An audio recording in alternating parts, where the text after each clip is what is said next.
Hello friends, my name is Shivam from DevOps Schools and I will help you to enable your learning process in various technologies of DevOps, artificial intelligence, machine learning, big data and many more.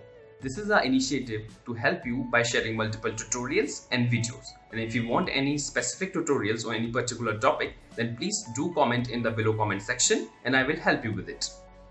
Also, please subscribe to our premium services on YouTube, which will give you access to more content and videos to enhance your knowledge about all these topics. Also, if you want me to help you with regards to the online trainings and classroom sessions by our qualified trainers, then please do write me at contact@devopsschool.com. Thank you.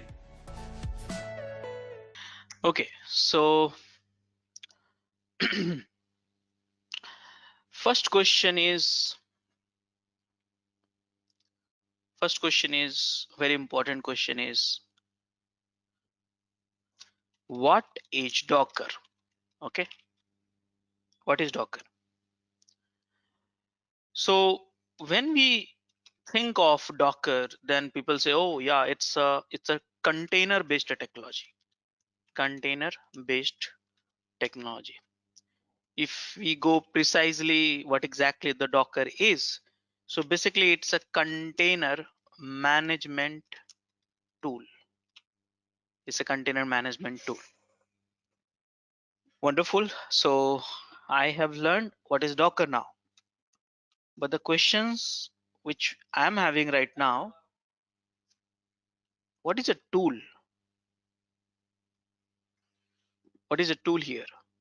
So when I look at the definition of tool, it's a global definition. We all know that using the tool or platform, we save time. Sorry, we save time. Anytime we use the tools in a different domains, not only in the software engineering, but everywhere we use the tool. And why we use the tool? Saving time. We want to save cost. Okay, second thing also we want to do, save time, save cost. And third thing which we do, improve quality and efficiencies. These are the few reasons which we have, so we use the tool. But okay, fine, I understood that definition of tool, but the question is, where can we save time, where can we save cost, and where we can improve the quality and efficiency of what? Because we learned Docker is a container management tool, and using this technology, using Docker, you can save time, save cost, improve quality and efficiencies working with the container. So where you're going to save this cost, time and everything? So guys, to run applications, yeah, if you want to run applications, you want to save time, Docker container. If you want to run applications, you want to save cost, Docker container.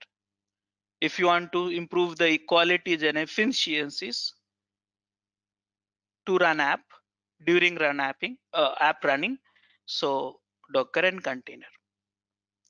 So okay, fine, I understand, but to run apps means we do not understand. So let's put it in a simple word, to run software. But where? Where? Actually, it's meant for the data center. Remember, where do you run app?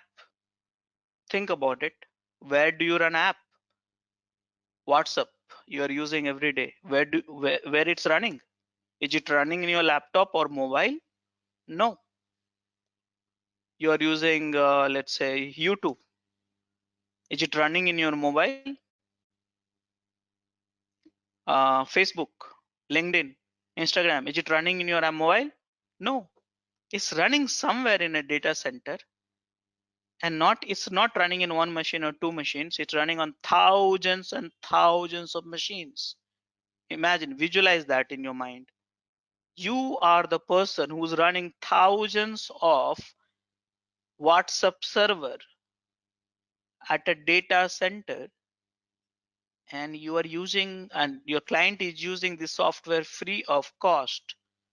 So how can you save time for, you know, deployment, bug fixing, patching, rollback? How can you save cost? So reduce the cost for running application and quality of the software and efficiencies. So using Docker with the container, you can get this benefit. So what is the benefit we have understood? Okay, there are so many benefits we get it. But the next question which we have is, what is a container? Before that, we have one keyword which is called management. I'm not going to define that because we are Indian and we are very good in terms of management philosophy, right? So now let's talk about this question, this keyword which is called container. So what is a container now? Because Docker is a container management tool, I understood that tools, the benefits and all stuff like that. But what is a container? Because without understanding a container, we will not be able to understand Docker. So guys, if you really want to understand what is container, you need to forget about Docker. You need to forget about container. Yes. You need to forget about Docker. You need to forget about the container. You need to get into the basic of computing, basics of computing. Okay. And with the questions in your mind, forget about the Docker, forget about the container. Just have this question in your mind. And the question is, how are applications or software runs in the hardware system? Or I will redefine this question. What are the resources? Look at it. I said resources, very important keyword actually. What are the resources needed for running app? This is the questions which we are going to understand. Again, I request you all, don't think about Docker now, don't think about the container, just focus on this question.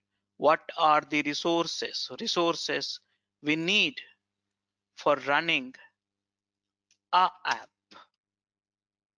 Okay, so guys, are we having the mindset ready to address this topic? Anyone have any questions?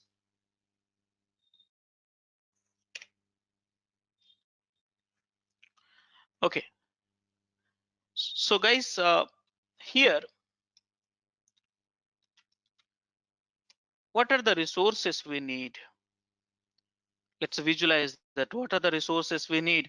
I want to run one software.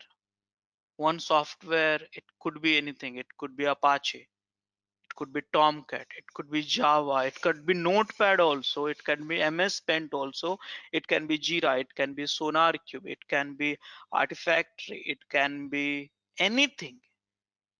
Anything you want to run, applications you want to run. Do you want to know how many application I am running, by the way? Look at this. Right now, if I go into the detailing, if I see by username, where's Rajesh Kumar? See here. These all are the application which I am running. See, whichever Rajesh Kumar, you see that in the user column. These all application. Code.exe I am running. Chrome.exe I am running. MoTTY.exe I am running. Slake.exe I am running. These are the application I am running. Who's running? Rajesh Kumar. By the way, local system is also running some local services, also running some applications which I don't know. sbhost.exe they are running. Some network service, this is the username, okay, is also running some services, some applications.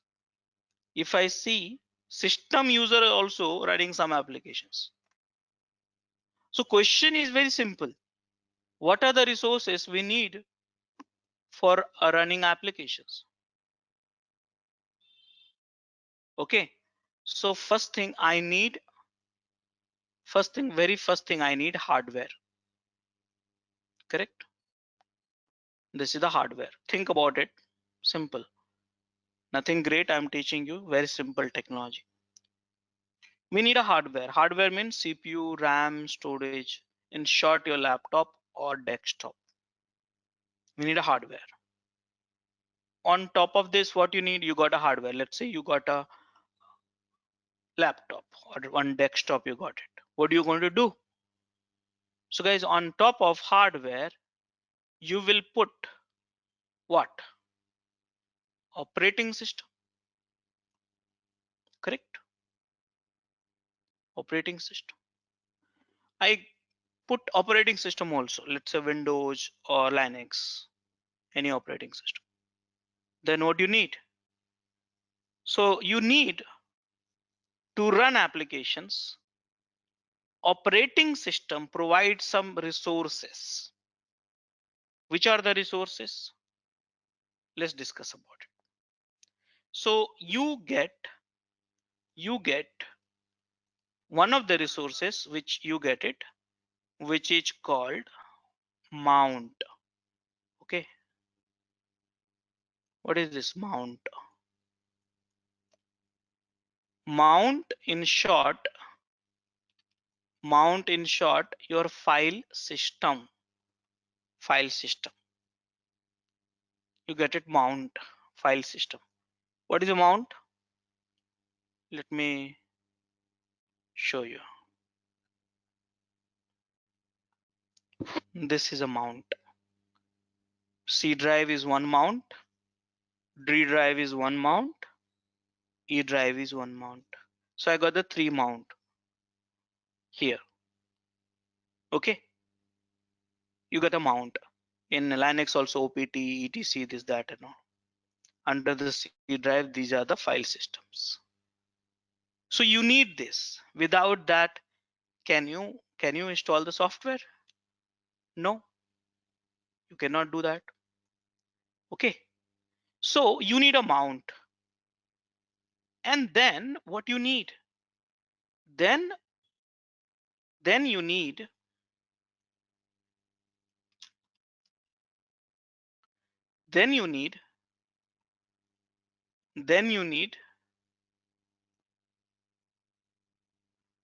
one user.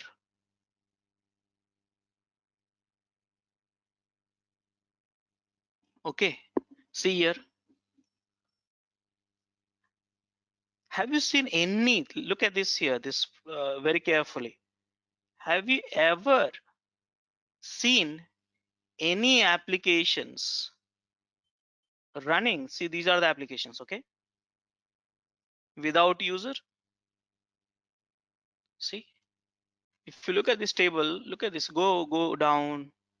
Have you seen user table is ever empty? See, there are some inbuilt user here, DWM1. What is that? I don't know. Okay, and local service, Net Rajesh Kumar. So you need a user for sure. You need a user. Okay, now guys, this you got the user. I will write here USR. So you get the mount, you get the user. Now you know what? Applications will run inside a user. Okay, and this application and this user will access the file system which is here. Okay, but this user and this user itself is a one application, user itself. Okay, and this application need CPU and RAM, correct? Without CPU and RAM, you cannot run. Remember, there is a word called run, correct? So without a CPU and without a RAM allocation, the application cannot run.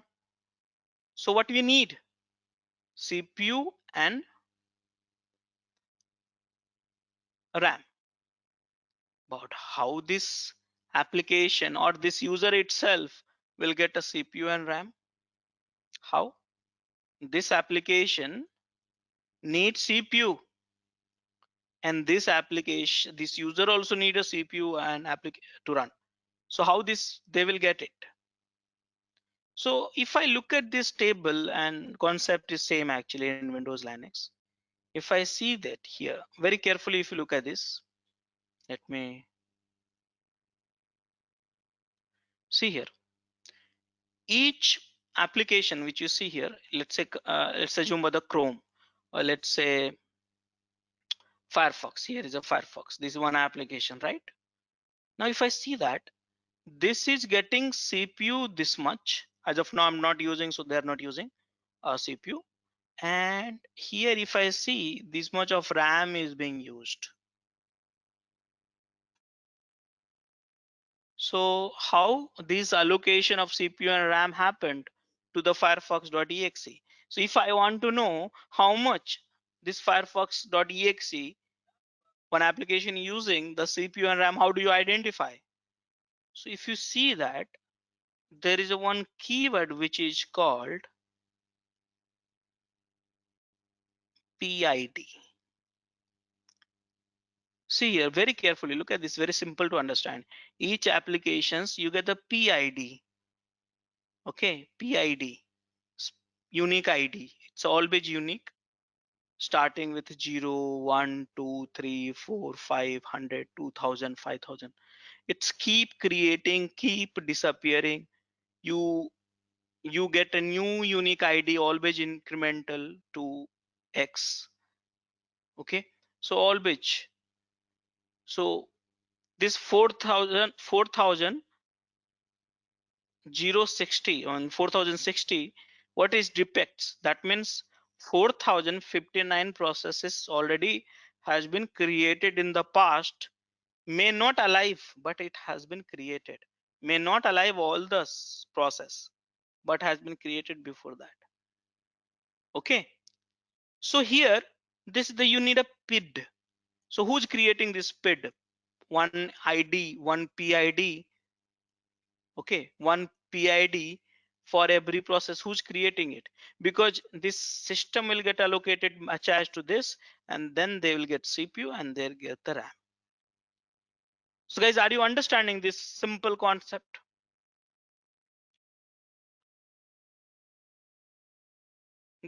Are you understanding, guys? Yes. Yes. Yes. So guys, in short, we need, and let me tell you here, this PID create those who owns the PID, that is at the system wide. It's not like you own it. You don't own it. This is at the system level. Every users will have a access to this. So what exactly? So guys, here we need one PID map. PID map at the system. PID map. Now PID map means the tree is like this. I'll just those who are not having knowledge on this, I'm just sharing some. Most of you will be having, I guess. So PID map means start with a 0, see, and then 1, then 2, 3. This Rajesh has logged in with a 4. This is Rajesh, okay? This is me, user PID.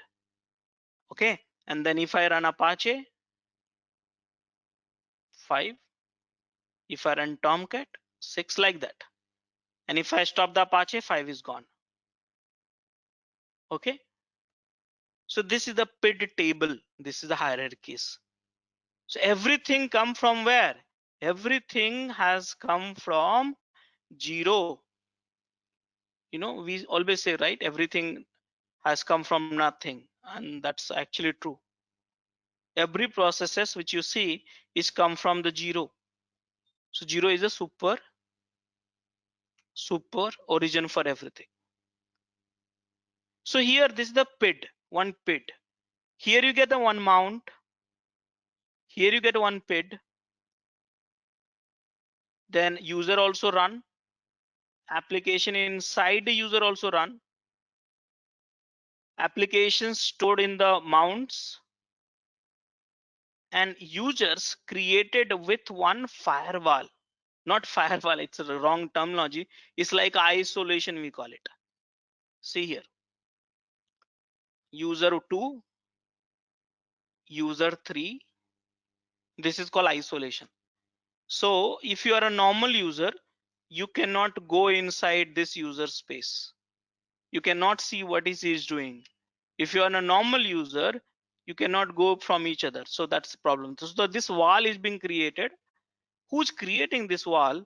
We need to understand this. Isolations. So one user, everything is different from another user. Okay. So finally, this is the stuff. We looked at it.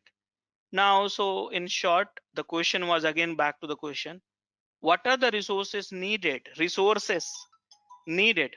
for running app? What are the resources needed for running app?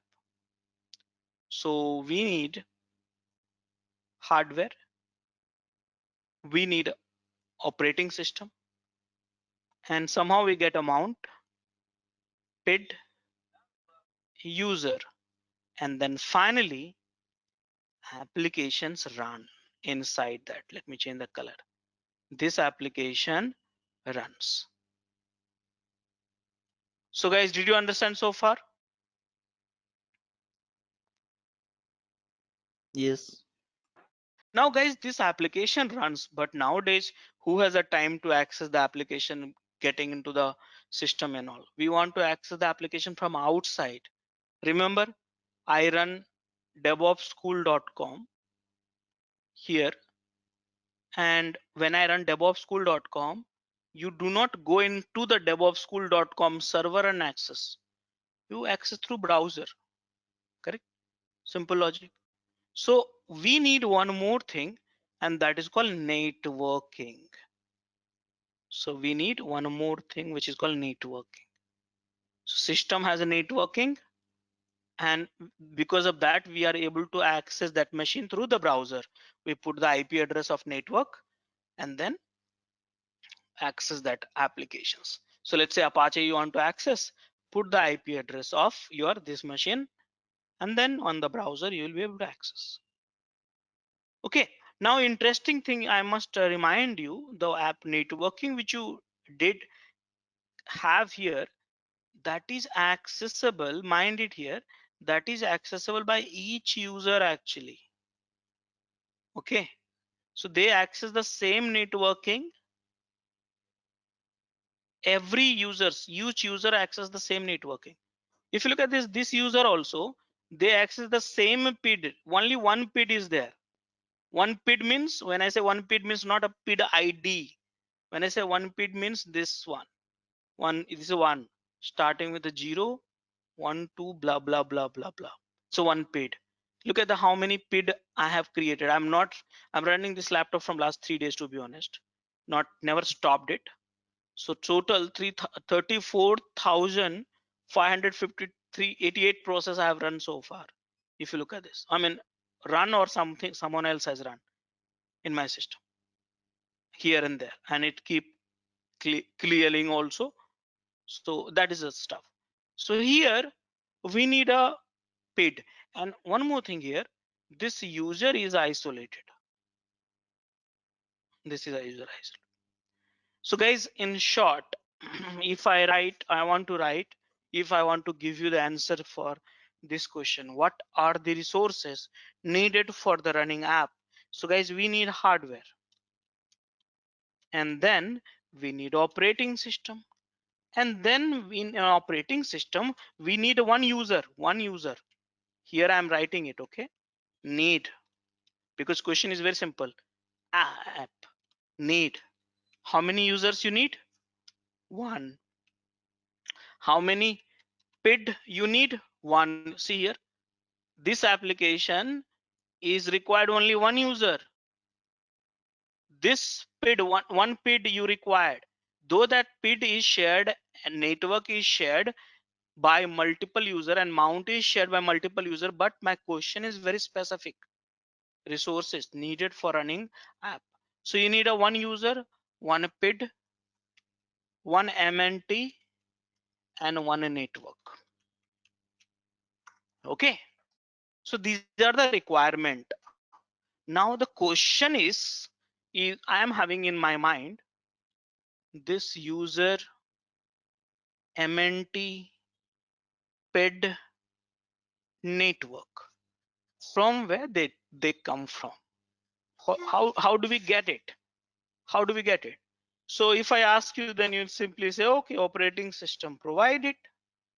So now let's deep dive into the operating system. In operating system, what do you have? In operating system, what we have? So typically we have a kernel.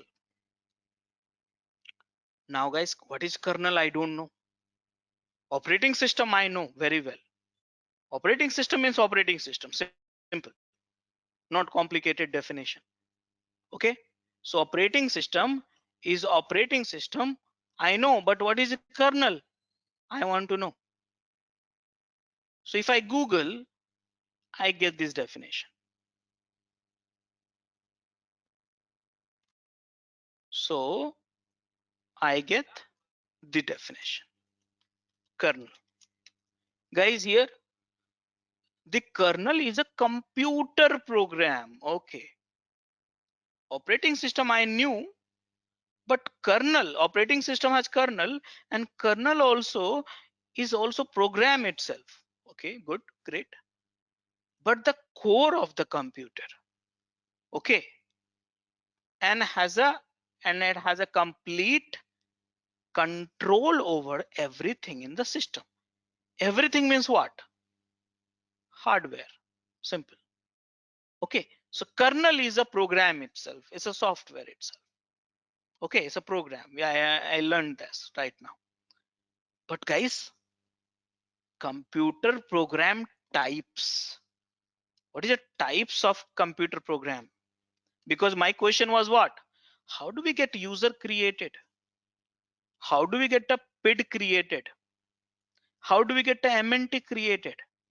So how do we get a network created? Who's creating? Kernel. But kernel what? It has who's creating user, PID, and mount, network. Who's creating it? Then if I go into the kernel, then I have to type in Google, okay, kernel, and here go to the images, and if I type kernel,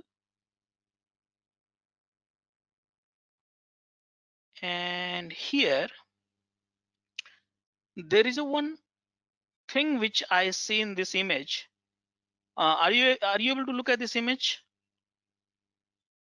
Yes.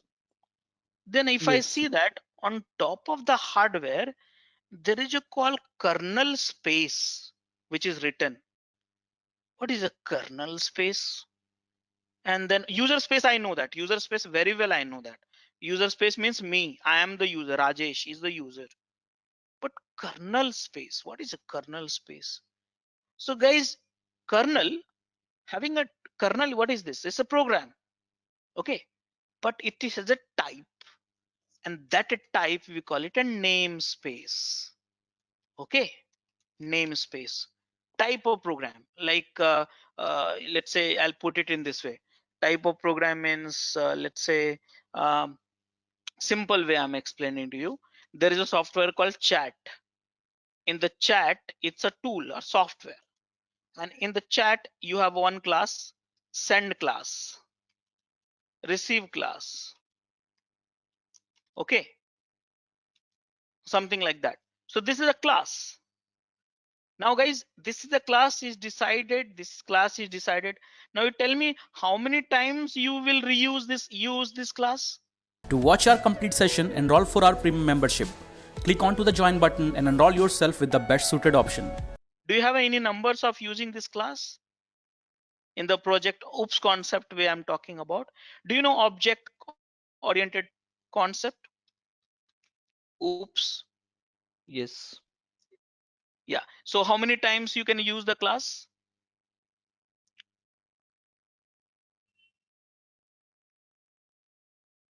Any number of Okay. class? N number. Do you have any limitation? No. No. You can instantiate any number of time. I don't know why the Google search is slow for me. Yeah. So you can instantiate any number of time a class and object. So this image is not come properly. So let me change the search.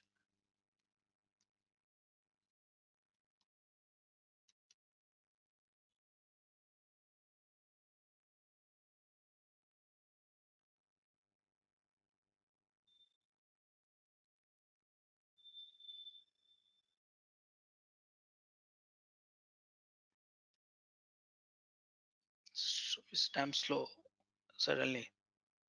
Guys, are you facing any problem in terms of audio or something like that? No, this is fine. Looks good.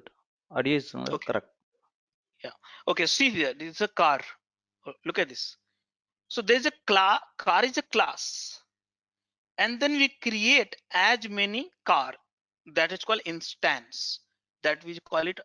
Many people call instance. Many people call object. So it's like this. So here, kernel is like a bunch of programs, not one. But we don't call it a class here, just like a programming language. We call it namespace. So now we have a type of namespace. So let's look at this here, kernel namespace. If I search for here, kernel namespace, and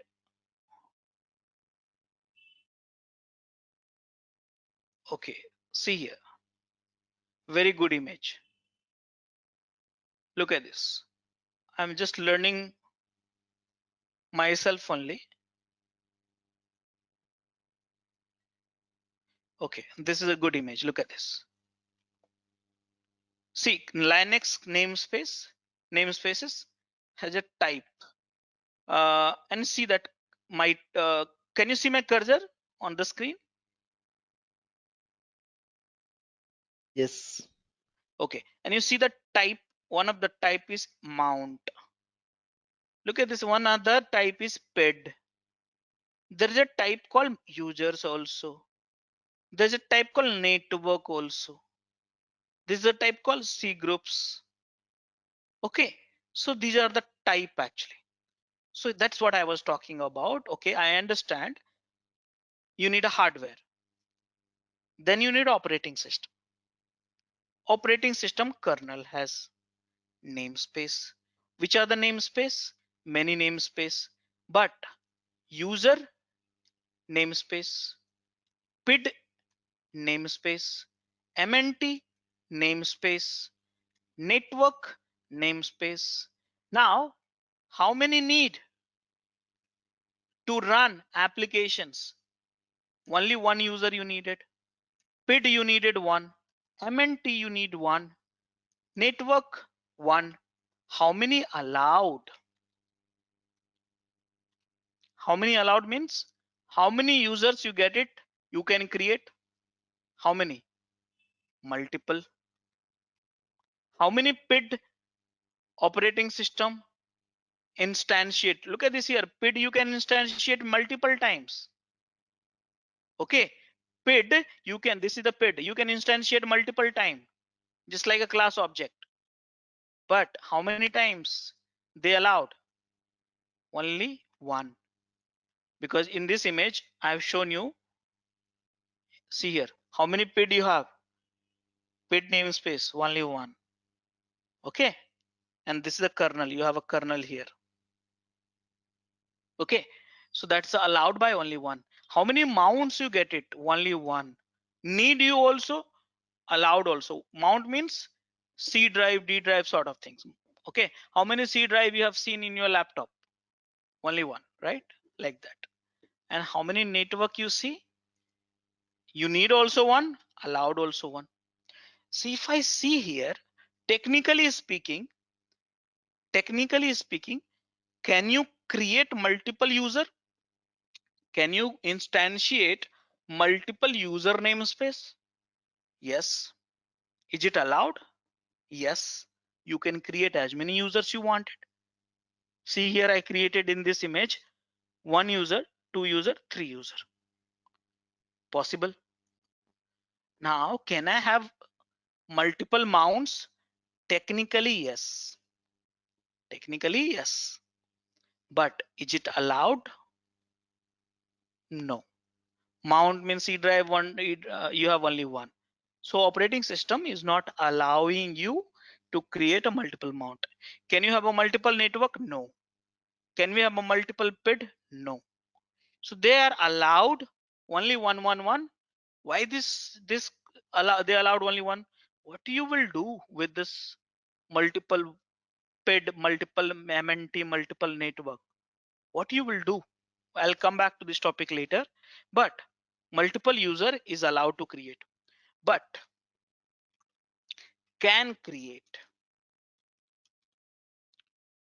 How many user you can create? Multiple. How many PID you can create? Multiple. How many mount you can create? Multiple. And then how many network you create? Multiple. That is the thing. So guys, my questions, the one which I was trying to find out, what are the resources needed for running app? So we need a hardware, we need operating system, has kernel, has type of programs called namespace, and for application we need one user from user namespace, one PID from PID namespace, one MNT from MNT namespace, and one network for network namespace. So this question, I believe we got the answer so far. Are we okay for this? Any doubts? No. Okay. Now next question, guys. PID allocate the process ID. You see here this table. Look at this.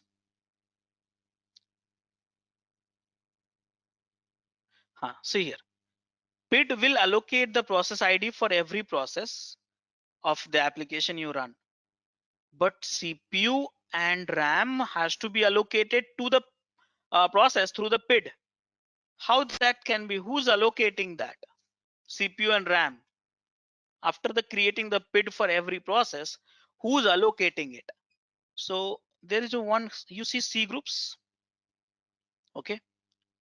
You don't know, I don't know, no problem.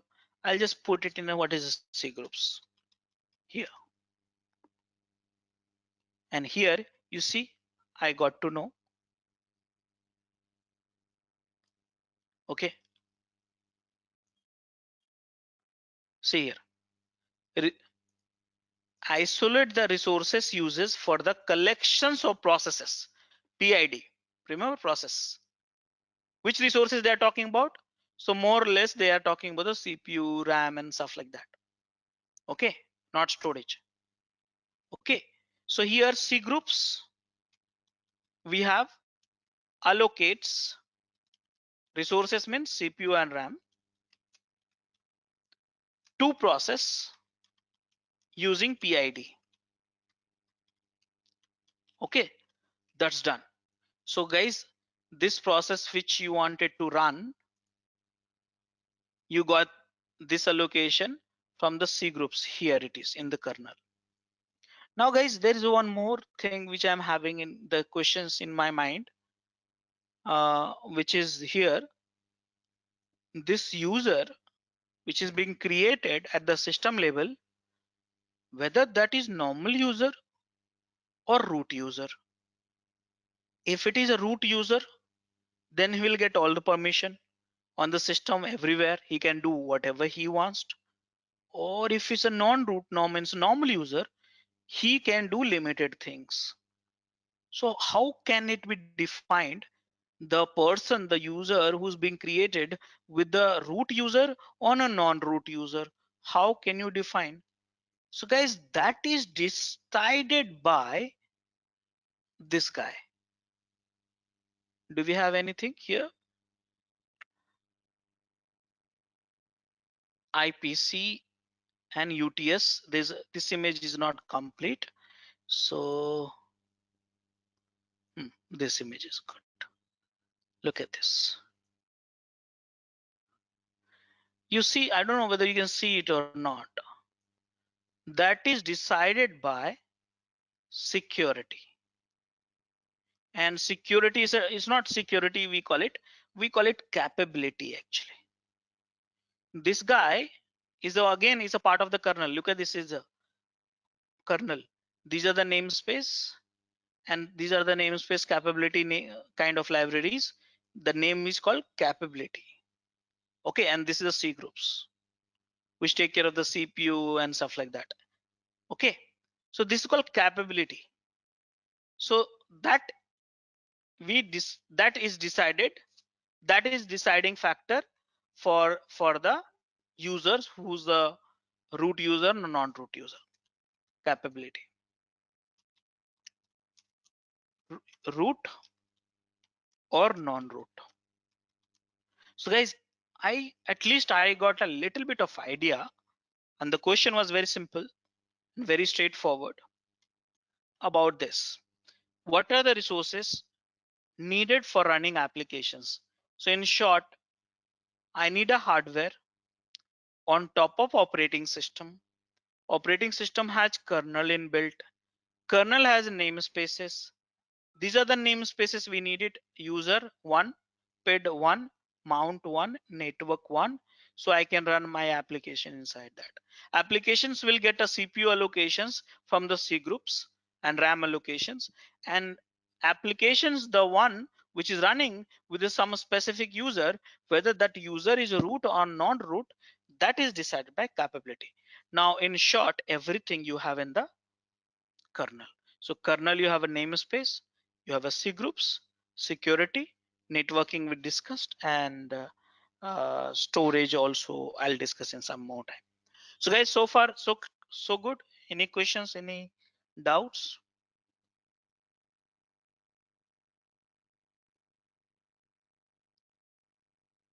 Any questions? No. Okay, great. Now you must be thinking, I attend this session for learning Docker, and Docker is a container management tool, and I wanted to learn container, but why we are discussing this? Why we are discussing this? Running app. Look at this, some correlation. Think of it. Running app. Here also to run app. Running app. Running app. An objective you have in your mind. What is that? Save time, save cost, improve efficiencies. There's some correlations between this. So now let's get into the past, before the internet era. Okay, before, in the internet era, let's say before 2000, something like that. Earlier we were not having internet, right? I think in India at least. So the question were, how we were running applications. We were running applications. So before 2000, we were running applications in the physical server. We all know, nothing great. Physical server, think simple logic, physical server. Okay, and in a physical server, you know what you get it. You get operating system, kernel, all this stuff you get it. Applications run, no problem. Okay, but the problem started happening when we got the internet. Yes, when we got the internet, then we started consuming the application which is internet based. Think of it. We started consuming applications which is internet based. So let's say I'll give you an example. I was using MS Office from last so many years. I'm using day and night. From last 1.5 years or maybe 2 years, I don't feel opening up those MS Office at all, because everything we got migrated to the cloud through the internet. You do the photo design, internet, video design, internet based applications. You want to work, you want to code, you want to build, you want to test, you want to do anything, internet. Everything you have internet. So guys, when we started running application on the internet, then you cannot access it directly. You cannot go inside that. You have to access to the internet like that. That's where the networking concept, internet concept, load balancing concept, all this thing has come. But guys, the server started running in the data center. Think of it, data center. Let me put it up in this way. Here,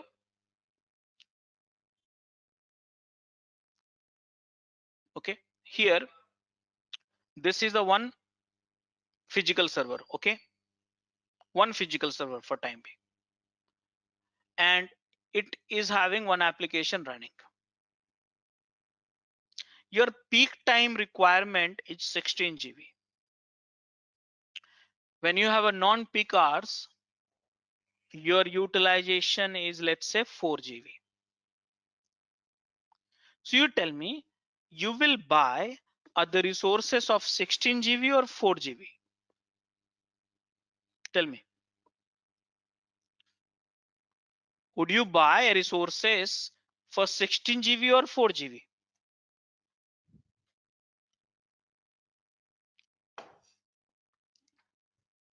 Guys, are you there?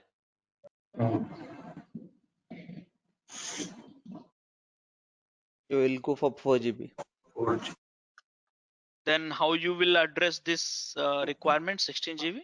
I mean, how you will address the peak time? That means in a simple way, during the peak hours, your server is down. Is that the thing which you want to offer to your client? Okay, no, if it is a peak time is 16 GB, yes, we should go for 16 GB itself. 16 GB. But guys, there's a catch. Your average utilization throughout the day is 6 GB. Average. Now, wastage each server 10 GB. In your data center, when you run hundreds of physical server, 10 GB is to 100. How much you are wasting? 1000 GB per day. That's cool. We are wasting this much of resources. Now you're wasting, but the question is the most important one. Who's paying for it? Are you paying for it? Have you ever paid Google searches? Without that, you can't survive. Have you ever paid sharing and messaging or calling over the WhatsApp? Day and night you are using, and have you ever shared any, I mean, paid for any services? Have you paid for Facebook? Have you paid for Instagram? Have you paid for YouTube? Have you paid for it? No, you're not paying for it. So the challenge for the organization is to think, the challenge for the Google, challenge for the YouTube, challenge for the Facebook is to make it application available, and the same time the running cost should be reduced. Think of it, that's the objective. And there's a hell lot of things you can do to reduce the software running cost. Hell lot of things. I'm not talking about every topics, but at least do something to avoid this wastage. Forget about the all this different jargons for time being. Just whatever the wastage you have, 1000 GB, can you reduce it? I don't want to do anything new technology implementation. That can you reduce this wastage? It should not be wastage, because my average utilization is only 6 GB. So is there any way I can save that? That is where, guys, one technology has come and which you have worked from last 20 years. And that technology, what we call it?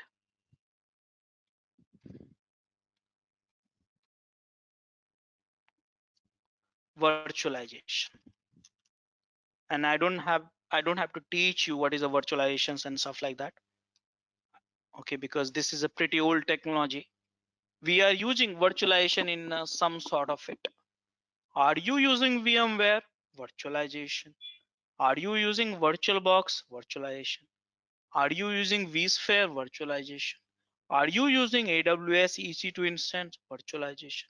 Are you using Azure? Virtualization. Are you using Google Cloud? Virtualization. So guys, we started from last 20 years. Now, if someone says, okay, I want to run applications in my dev environment, QA environment, production environment, no problem. Go and get the virtual machine. No one has, from last 20 years, no one has said to me, okay, I'll give you one physical box. They say, oh, I'll give you one VM. Why? So you remember, this is the architecture of physical machines.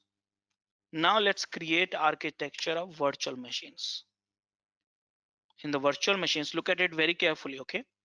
And I think most of you must be having idea, that's nothing new, but just to make sure that everyone is in same page.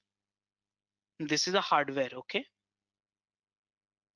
And top of hardware, you get a kernel. Kernel, remember, kernel, we call it operating system also. And then top of kernel, you installed one software which is called hypervisor. Hypervisor means like VMware, Hyper-V and all stuff like that. Okay, Zen, KVM and all. And then hypervisor create a VM1. Okay, think of it, VM2. Now this VM is created. In the VM, what you have? VM, you have operating system again. Here you look at this kernel again, you have again kernel here you have. Okay, and then kernel on top of the kernel, what you have? When you get the kernel, what do you get? Remember, MNT PID network. So MNT, let me change the color. PID network. MNT PID network. MNT PID network. MNT PID network. And then everything is there, and one user is getting created, and then Apache is running. Your application is running inside it. Only one user is needed for the production box. So now you need, how many machines you need? 2 machines. See here, if you want to procure the entire hardware, how much time it will take? See here how much time it has been reduced. 1 week. Think logically. If you procure entire hardware for the organization, 1 week or 1 day it will take, then provision the software and this, that and all. But if you want to create One VMs, you take 10 minutes or 5 minutes actually. 10 minutes is too much. 5 minutes. See, so much of time saving has happened. 5 minutes. You see, this is what you wanted. See, look at the objective.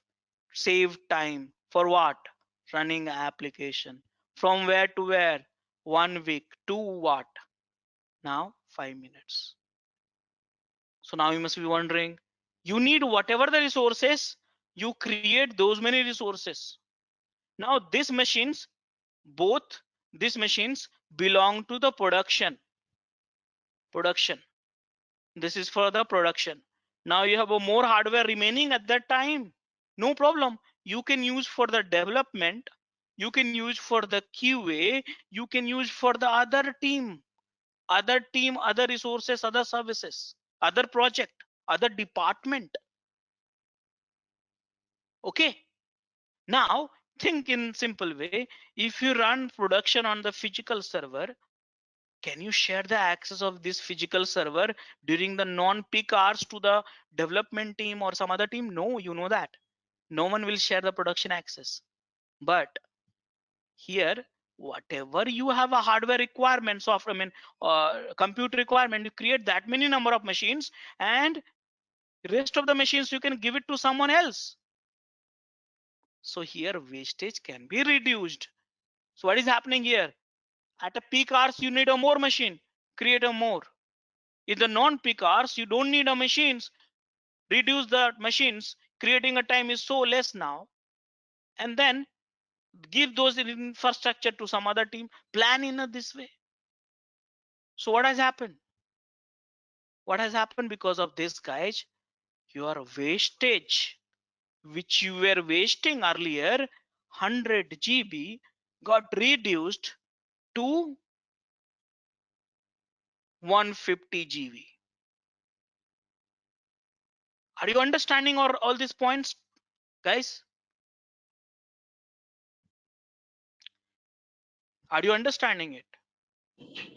Yes. So now, Yeah. guys, when you reduce the wastage, saving cost, see here, I save your time. Virtualization saved your time. Virtualization technology save your cost. And guys, remember, when someone save your time and cost, then you get a more time. You as a dev team, you as a QA team, get a more time, more free time. So you can focus on the quality of the software, test more, write a good code, because you get a more time, right? You write a good code, write a good quality test cases rather than getting lost in the environment and all. You need a more machines, 5 minutes you can get more machines. So guys, this is what it has happened. Then we got from the physical server, we migrated to virtual server. Remember, virtual server also gave you that environment. Remember this one, always never forget this one. What application need? Again, I'm reminding you. Need table, need column, you just look at it. Did you get virtualization technology? Did he give you this mount? Yes. PID? Yes. Network? Yes. User? Yes. And this operating system has C groups and all everything. So everything, yes, yes, yes. So this guy thought, okay, what is my problem? Everything I'm getting, whether you are getting in a physical server or virtual server, I'm getting those resources. Let me run and access it. Understood, guys, so far?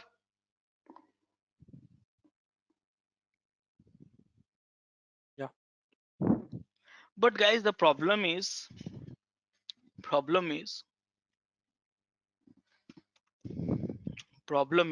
it's 2021, I guess, right? Yeah, I think it will take few more weeks to get settled with the new year.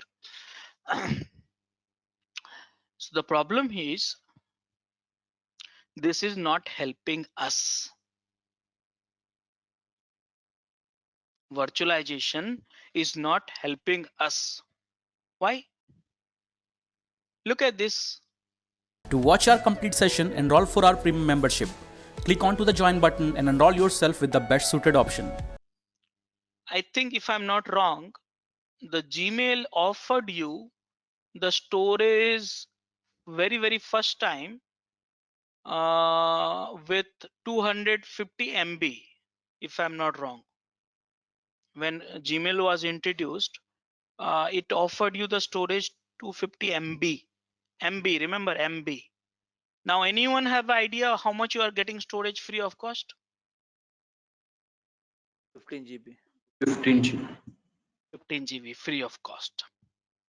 Look at this. And if you, I think if you pay 49 rupees more, guys, you get a 50 GB, 50. I think there's some workspace concept has come. Just check it out. So see that from 250 MB to 15 GB, and you are not paying for anything. Okay. Nowadays, I don't think we have any one person in this room who has not spent at least 30 minutes per day on YouTube. Let me tell you one story. This is from last 4 days itself. I'm hosting one website on AWS, and on that particular website, some DDoS attack had happened. And then because of that, they escalated my data transfer to 100x. And because of that 100x, the cost which I have to pay to AWS, which is close to 1.8 lakh rupees because of this DDoS attack. Though I'm having a discussion with AWS to reduce this misuse of the resources and stuff like that. The discussion is still under progress. So look at this. I'm paying just for this kind of attack. I'm paying so much of money. But have you imagined how much video you consume on the YouTube or Facebook every day? So many. You upload and download. You just open up those videos and just leave it as it is. Don't watch it. Don't pay for it. Then you must be wondering, okay, they make money from the YouTube, ads. Guys, only 1%. How many times you have clicked on the ads? Tell me. You always skip. You know that. So when you skip, YouTube don't get money. When YouTube don't get money from publishers, they are not profitable. So only one people or two people out of 1,000 people, they click on the ads, and then moment they click on the ads, then YouTube get money from the publishers. Something like that, this process. So it's not helping us. Virtualization is not helping us. Again, same problem, guys. It's the same problem all the time. How can we save more cost and time and improve quality? So here, I want to save time, guys. Time means in the physical era, I was setting up the server in 1 week. In the virtual era, I was setting up the server in 5 minutes. Now, guys, my expectations has gone, and I want to set up a server in one applications. I want to set up in 1 second. And I want to set up 5,000 application also in 1 second. Yes, you heard me right, though I'm not able to write properly. How can you run application in 1 second? From 5 minutes to 1 second. Save time. Saving cost, not by doing anything, but is there any way this is the architecture? Earlier what we did, This was the physical architecture. This was the physical architecture, physical server. And then this one is a virtual architecture. Something we can do here, something we can do here in the virtual architecture, so I can save cost also. So again, here, if I look at this, wastage were too much, and we reduce the wastage because of virtualization. But are we having any wastage here? Okay. And ultimately, guys, when you can create application in 1 second, you get so much of time now. So you can improve the code quality and test quality anyways. Okay. And efficiencies. So guys, the question is very simple now. Look at this, is the virtualization model which you are working from last 20 years. Yes, it's not a new technology, so I should not tell you more. You have all the answers with you. You have an answer of a question: what are the resources needed for running app? You have a problems also which lies with the virtual machines. Now, can you do something here? So very simple requirement. You can run your application in 1 second. You can run 5,000 of application in 1 second. Same time, cost. So what to do? So find out the wastage. Here, VMware or some virtualization technology found out the wastage. So they create a virtual machines concept. Now, virtual machines, do we have wastage here? Do we have wastage here? Anyone? So now it's your time, guys. You have to tell me what is the wastage which you found out here.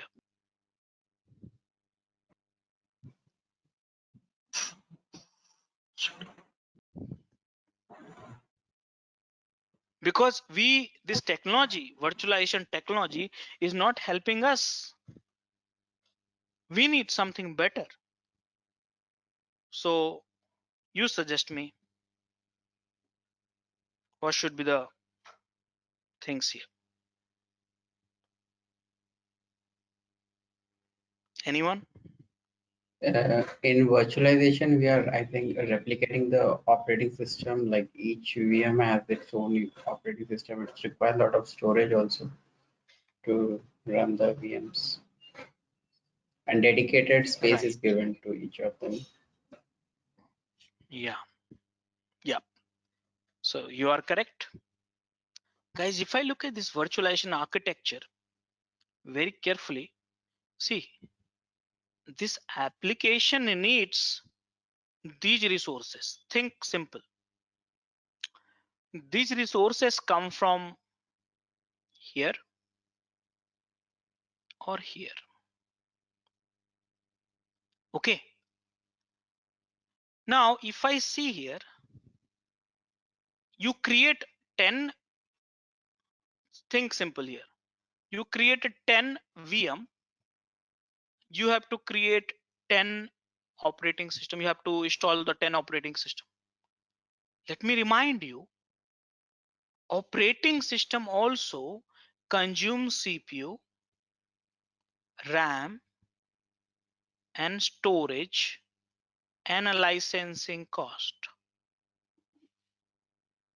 So that means as many operating system you go, see, your ultimate goal is to run applications. That's a goal. But ultimately you are having the additional burden every time to run applications. You are running the operating system. An operating system has a CPU uses, RAM uses, storage, and licensing cost. Okay. So the question is there any way we can get rid of this operating system and this operating system and this operating system, an application get required resources. Think simple. Is there any way where this operating system and this operating system can be avoided, but same time applications, whatever the resources they get, it required resources must be availed? Is there any way? Is there any way? Now, so this multiple operating system, not having the multiple operating system, can save lots of cost, wastage. Is there any way? What can be done?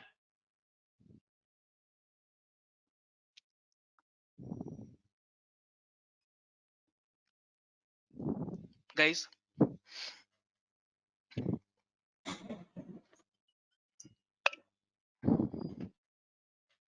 anyone?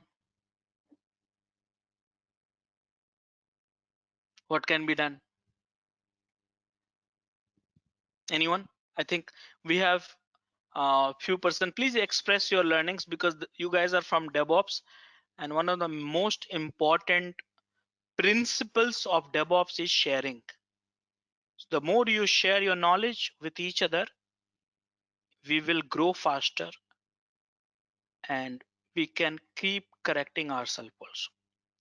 So guys, speak up.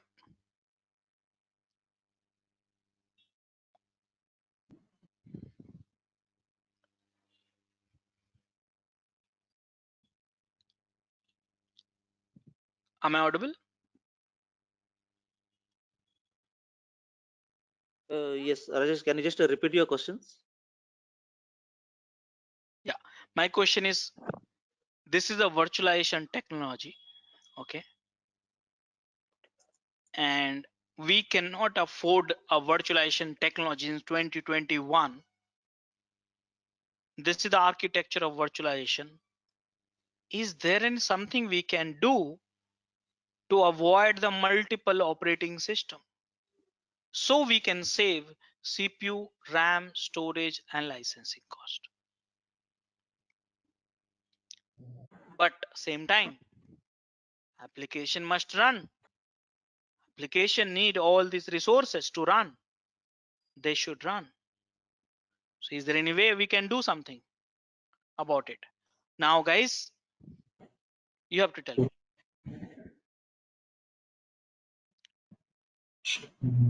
I don't have more knowledge on hardware side, but in Docker, what we can do, we have a single OS. Out of that, Docker was service was there. On top of that, we can run different OSs, mini OSs on top of that. That will be. No. Wrong. That's the reason I said, guys, requested everyone, this initial discussion is more important than anything else. Okay. So guys, did you understand the problem so far? I can give you the solution, but did you understand? Can you please put it in the chat box? I just wanted to know all of you are alive in this session or not, because most of you I find them muted. So all are you there or not? Can you put it in the chat?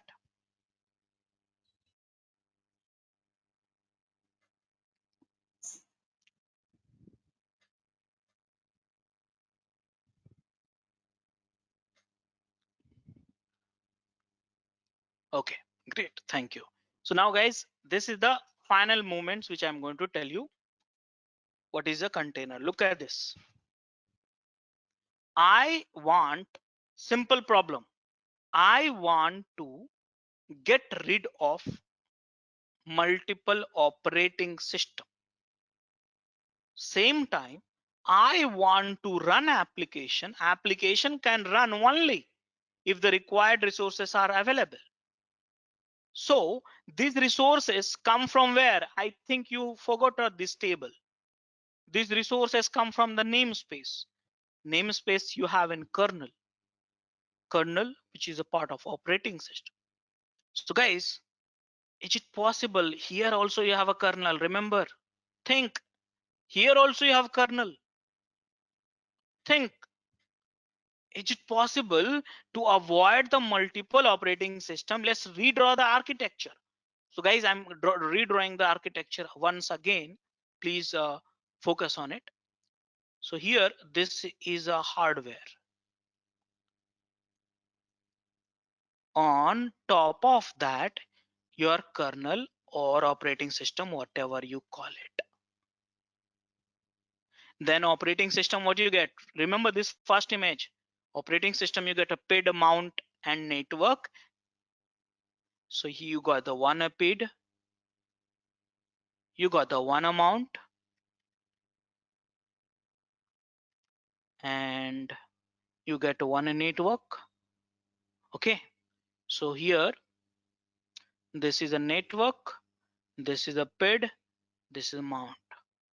Now instead of having virtual machines here, earlier we had a virtual machines, right? Okay, no virtual machines. Can we create one user here? Can we create one user here? Can we create one user here? Yes. So this user sharing the same network, same process PID, same mount. This user is also sharing the same network, same PID, same mount. This user is also sharing the same PID, same network, same mount. Now the problem started here. Think simple. Let's say you're running Apache. Apache, you want to run in the C drive Apache location. This user is running Apache. This user also running Apache. Now we'll be able to use the C Apache once again. Data integrity problem will be there, right? You cannot use C Apache once again. Correct? Think in data center. You cannot customize all this thing. 1, 2, 3. You cannot do that. Are you getting the problem? Yes. Now, Apache, when you run, 50 PID get created. Do you think the 50 PID you get it for the other process other user is running? Do you think? No, it will be shared. It will be shared. I mean, it will be different, right? If it is the 50, then it will be maybe 80 or something, right? PID will be different. Now, this Apache is running on 80 port. Think, will you get 80 port? Another user. Will you get another 80 port?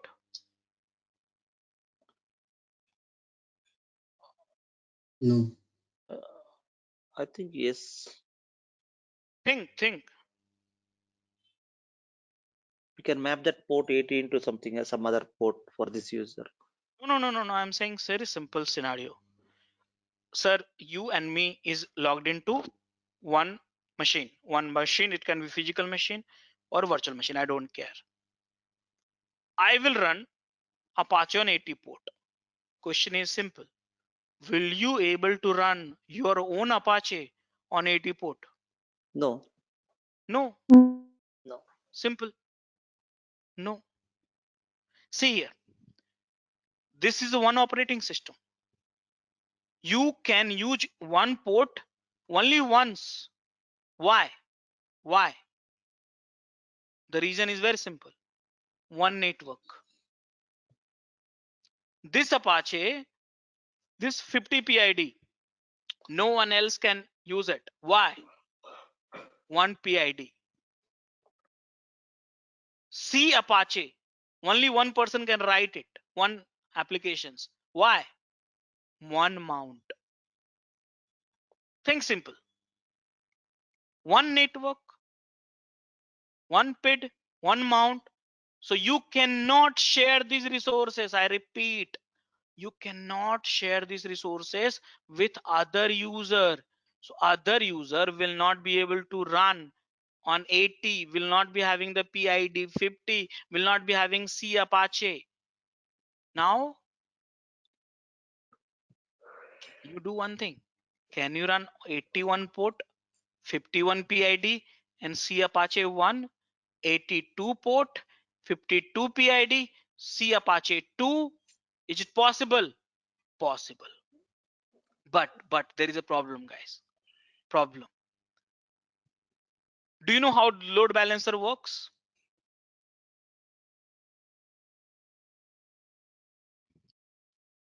Load balancer how works? It depends on the resource allocation. It loads it to the different machines Let me tell you or one thing. different resource. Let's say this 3 Apache is running 80 port, 81 port, 82 port. This load balancer will be able to load balance all 3 Apache.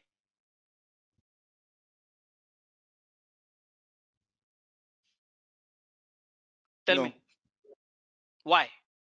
because they are different Apaches here. Apache 1, Apache 2, Apache 3.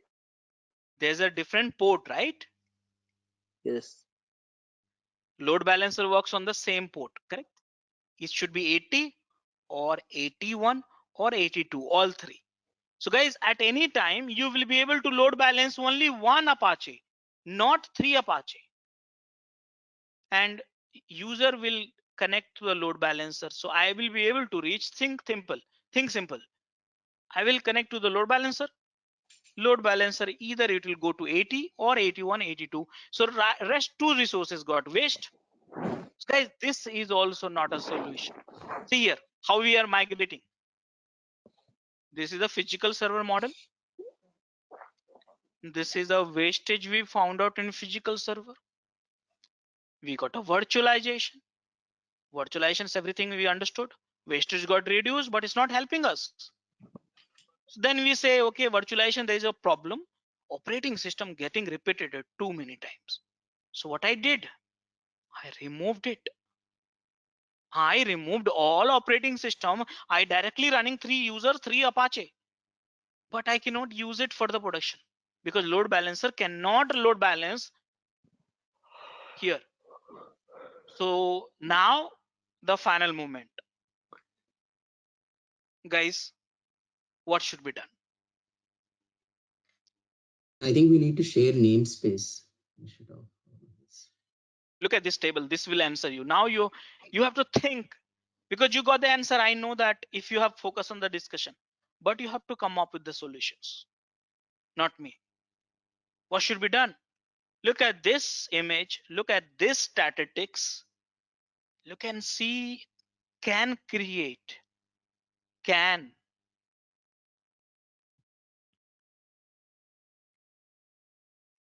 Do you find anything? Yeah, I think only one namespace is given for OS, so we need to create multiple namespace here. So that The might help. user is anyways is there, no? User is can be created multiple. So it got created. 3 user I created from the user namespace. But what is problem? What is the problem? Network and process issue. That is a problem. Guys, this is the problem. See why they are not able to load balance, because they are sharing all users. Look at this here. All users are sharing same network. All users are sharing same network, same PID, same amount. That means if I tell you in a simple way, all of you log into my laptop, you will see same C drive. You all see same C drive. You all see same PID. You all see the same network. Where why it's allowed only 111? Let me tell you guys, answer is hidden in the concept of PC. What is a PC stand for? What is a PC stand for?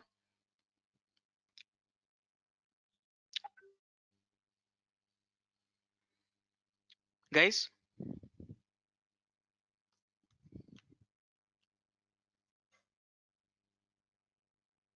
are you there? Yes, but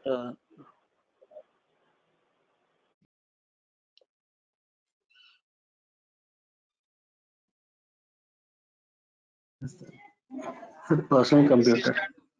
Yes. Guys, look at this. If you elaborate this one, what is the definition of personal computing?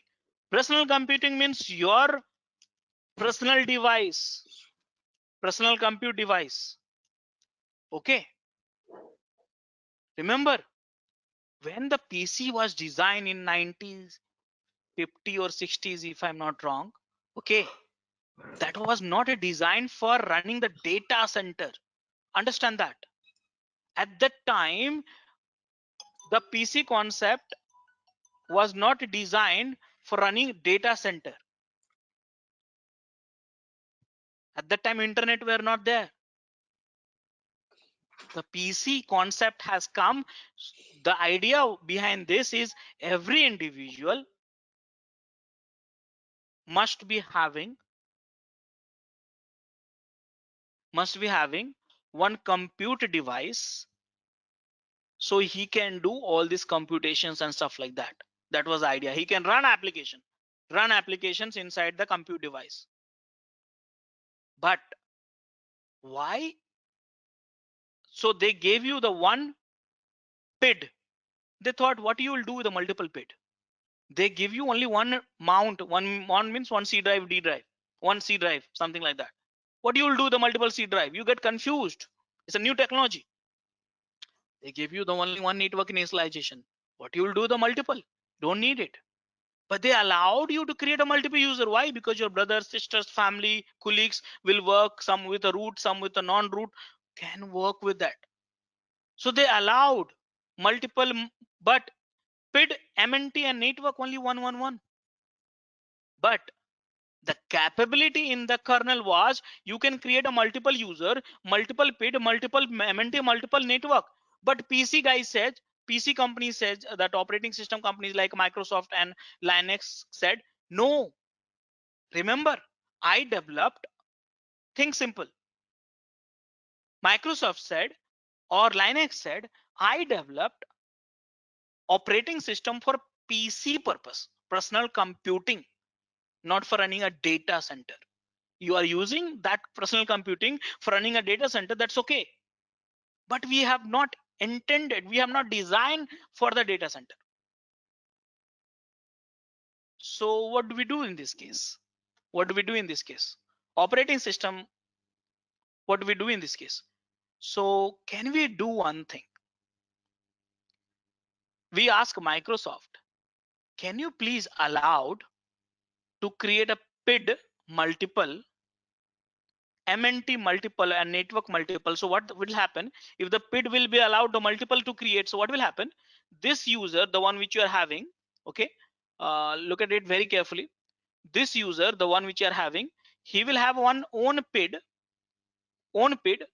He's having own resources. He may have one resources, but at the operating system only one. So see here, this user will access this network, this user will access this PID, this user will access this mount, this user will access this network, this mount, this PID. See here, that isolation again is there. Wonderful. But Microsoft denied this. Linux denied this. They said no, it's not possible because of we designed this architecture for the PC, for the normal user. People will get confused with the too many things. It will not be usability, it will not be good for usability. So they declined that. Then this guy came, okay,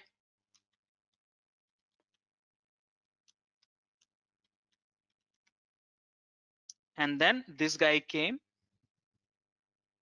His name is Solomon Hykes. He said no problem, if you are not allowing to create the isolation resources isolated for the each user, but still you are empowering all the user with the same common resources, no problem. I will do one thing. I will create one layer. Is like a software. I will install one more software on top of your operating system. This is the one software. Okay, think simple, guys. Think simple. I will create one software on top of your operating system, and this software will be lightweight. To watch our complete session, enroll for our premium membership. Click onto the join button and enroll yourself with the best suited option. Remember, lightweight compared to this hypervisor, which is called heavyweight. It's a heavy means it consumes more CPU, more RAM, more storage to manage the VMs. But compared to that, this will be lightweight. And this software directly talk to the kernel. See that direct relationship. This software directly talk to the kernel. Remember, kernel has namespaces, C groups, and capabilities I shown you through the picture also. What they will do, they will create user, duplicate user. They will create user. So here the image should be something like this. Look at this here. So they will create user with the help of kernel. Think simple. This guy created user, but with the help of kernel, because they are talking directly to the kernel, right? And this user, see here, can create multiple PID, MNT, and network. So see here, they allocate each user C drive kind of MNT, PID, and a network. MNT, PID, network. And inside that application runs. And now look at this resources utilization. What is this? What is this? User. What is this? User. But they are dedicated resources. Who is managing it? This guy, written by Solomon Hykes. And this guy is taking capability from where? Kernel. So let me ask you, the question was, what is container? Container is managed by Docker. So guys, did you understand now which one is container and which one is Docker?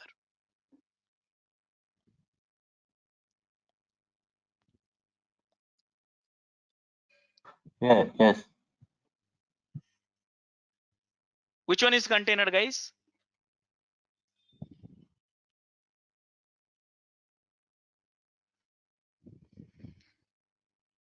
Guys, are you there? Container is the application that is running. No, in this image, which is the container? Left side top. Guys, this is a container. This is container. And what is this? Docker. Docker. That is the reason I said, right? Look at this here.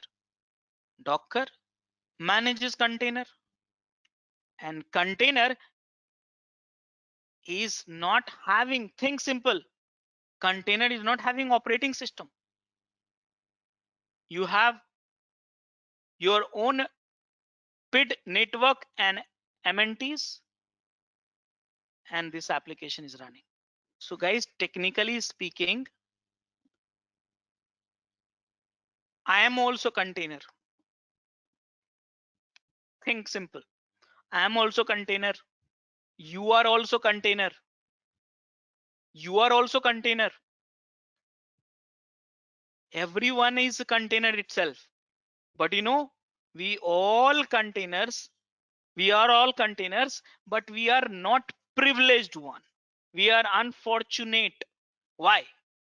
Because let's say if all of you log into my machines, we will not be having isolated resources. Like we all log into my laptop, you will all see one network, one mount, one PID.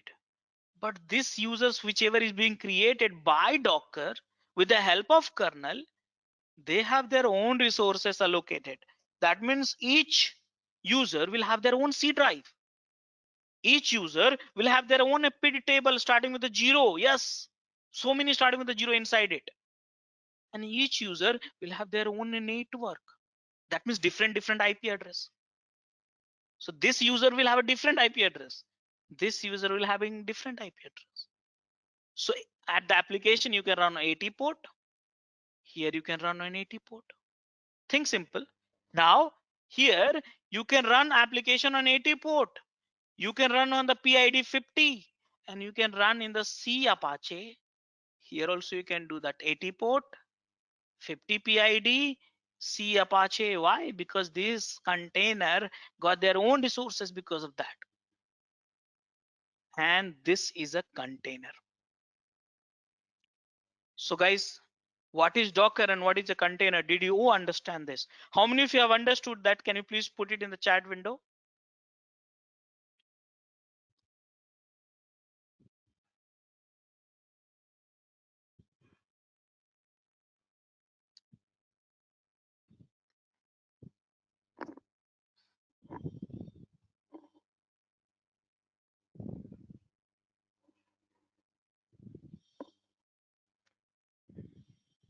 Great.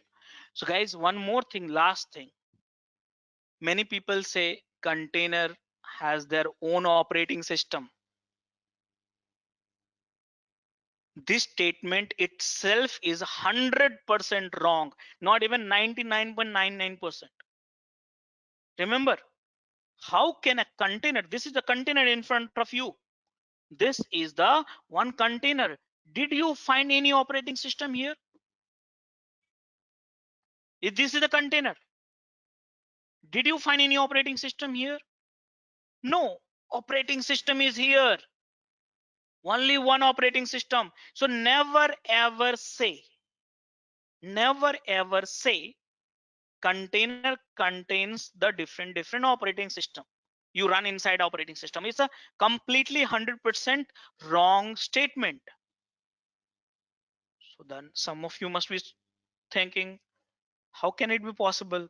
Because I created Ubuntu container, I created CentOS container, I created Windows container. You will tell. Then let me give you the answer of it. The guys answer is hidden in the mount. Okay, answer is hidden in the mount. Let me tell you. Guys, mount means what? Mount means file system. Now, what is a file system? What is a file system? Let me put some images here. I want to know what is a file system.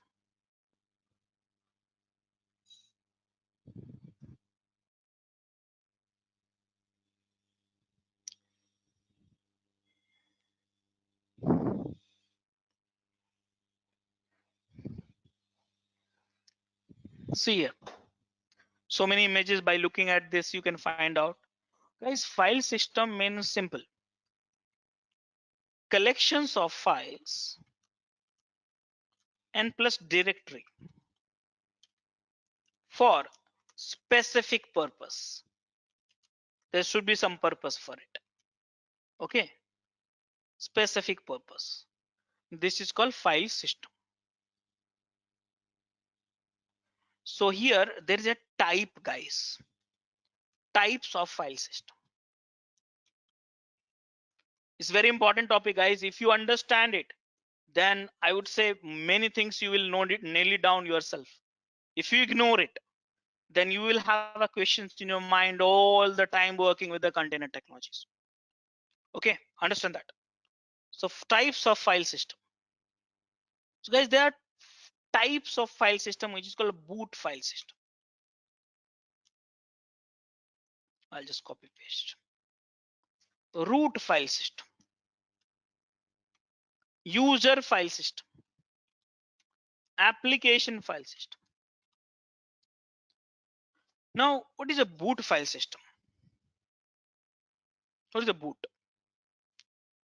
Boot file system is equal to kernel file system. Have you seen it? No, I have not seen it during runtime. It's get loaded in the RAM, you can't see it. So here boot file system is equal to kernel file system. Remember what is a kernel? Where is that in the diagram? Here. Here you have a boot file system. Kernel all the time. In the virtualizations also, boot file system will be having here also, and here also. 3 places you have a boot file system. Okay. In the containerization technology, you will be having here. That's good. But what is the next one? We call it a root file system. I don't know. Let me Google it. Guys, have you seen this image somewhere? This stuff, this information, have you seen that? Yo, it's not opening up. This image is wrong, I guess. This kind of, or let's say this one.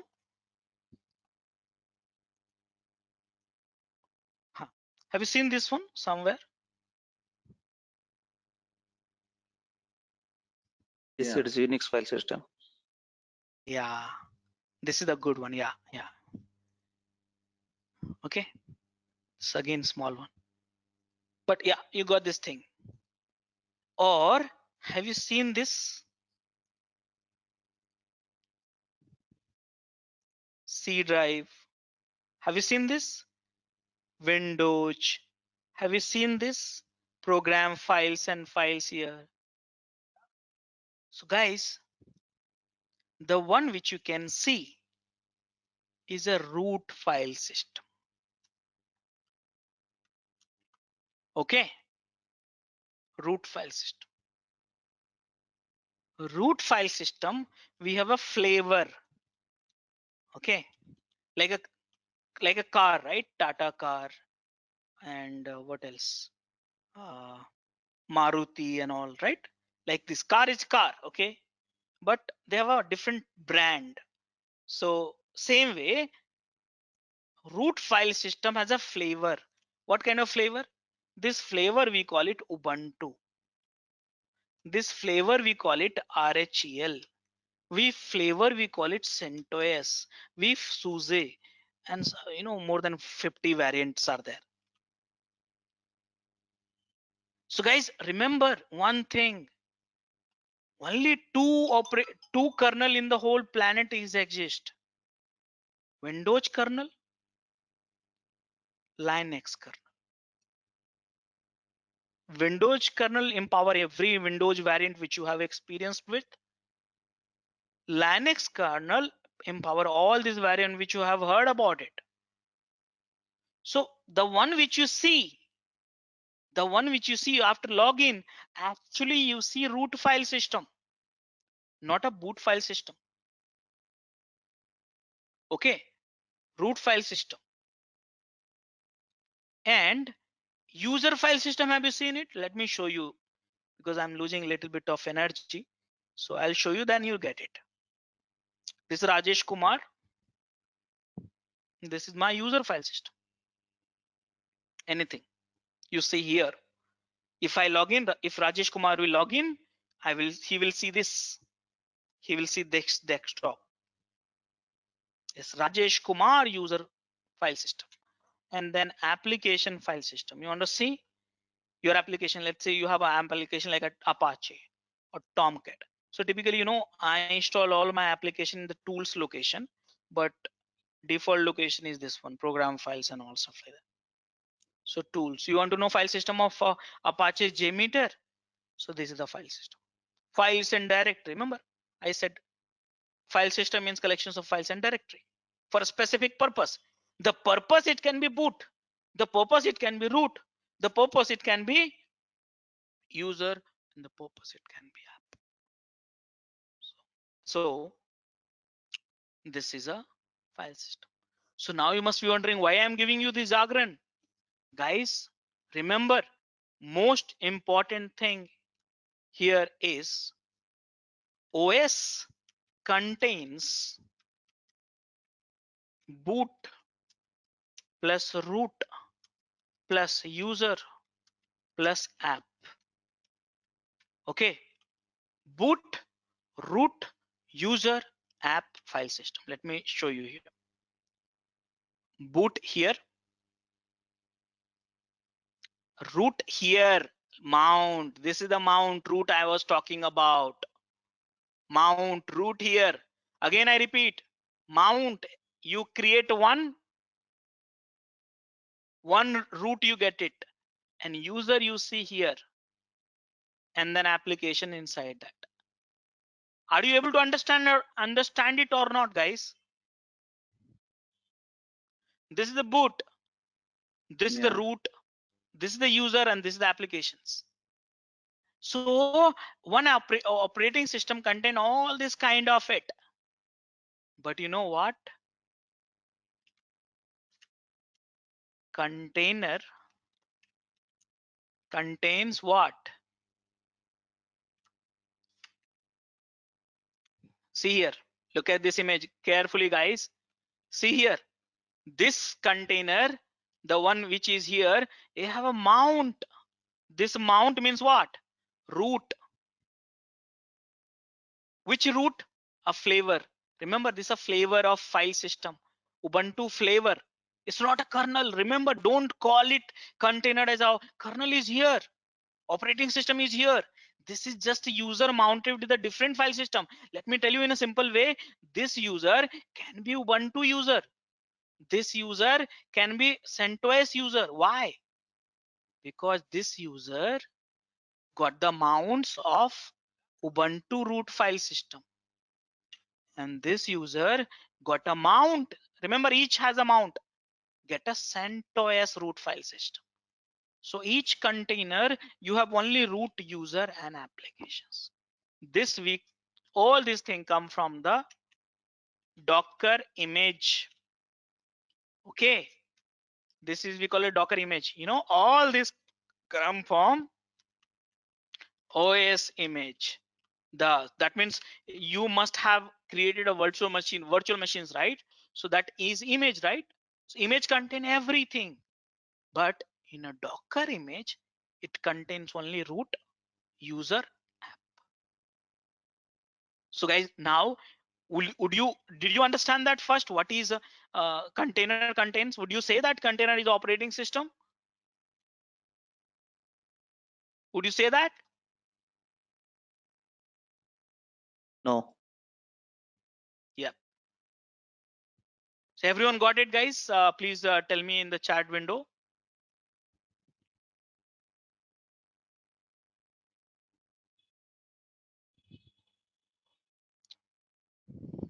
Okay, so now what is a Docker? The questions still remain open actually. So guys, Docker is a container management tool. I explained it to you. They have a multiple releases actually. They have a community release, which is free, and they have enterprise release also. Now, if you want to check what is the difference between community versus enterprise, refer the DevOps School blog. Okay, I have put it the detailed proper way information. You can Google it also, but I got it from the Google, put it in the right way. Okay, now guys, here this is written in Golang. Okay, and by Solomon Hykes. This was written by Solomon Hykes.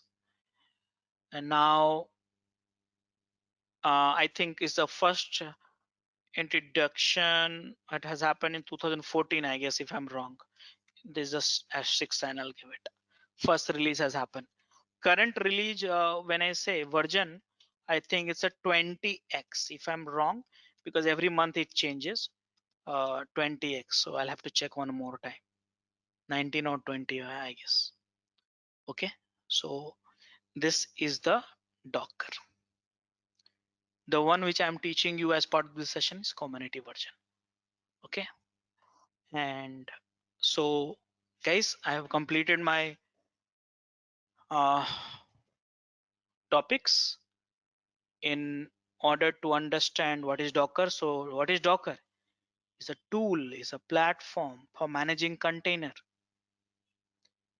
Community edition, enterprise edition, 2 releases, written in Golang by Solomon Hykes. And it is a tool, it's a platform for saving time, saving cost, improving quality to run apps. Okay, so what is a container?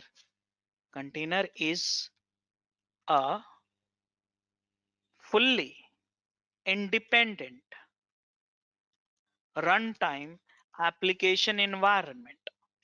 But technically, if I say container is user from user namespace with dedicated network by network namespace, MNT by MNT namespace, and PID by PID namespace with the help of Docker. Docker takes this capability from kernel, and kernel, can you create multiple user, multiple PID, multiple MNT, multiple network? Yes.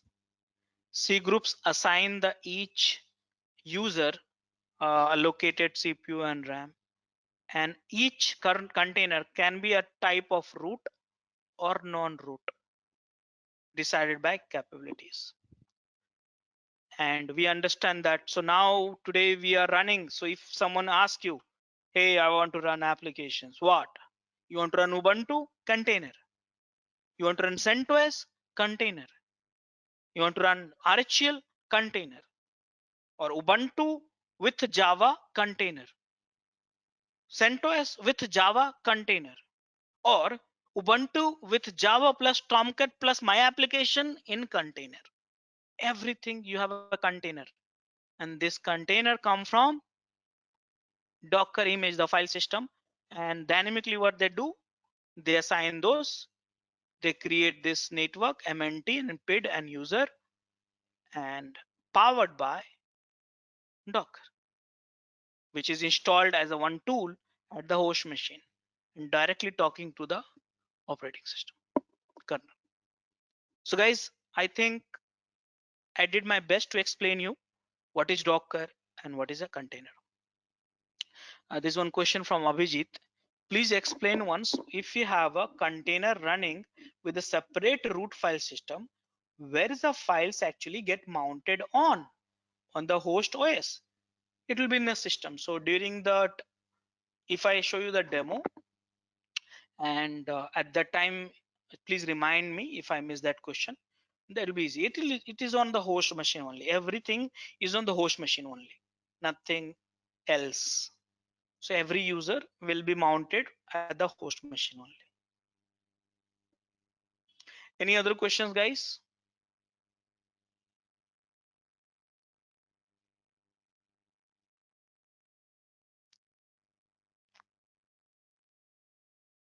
Okay. Along with that, you can access our other tutorials such as Docker, Ansible, Jenkins, Terraform, Splunk, AWS, Azure, and various other DevOps related premium tutorials with our channel membership.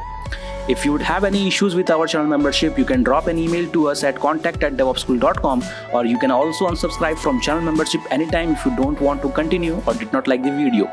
To get our channel membership, click onto the join button, select the $399 plan and grow your skills immensely. Please be kind enough to like it, and you can comment any of your doubts and queries. We will reply to them at the earliest. Thanks for watching.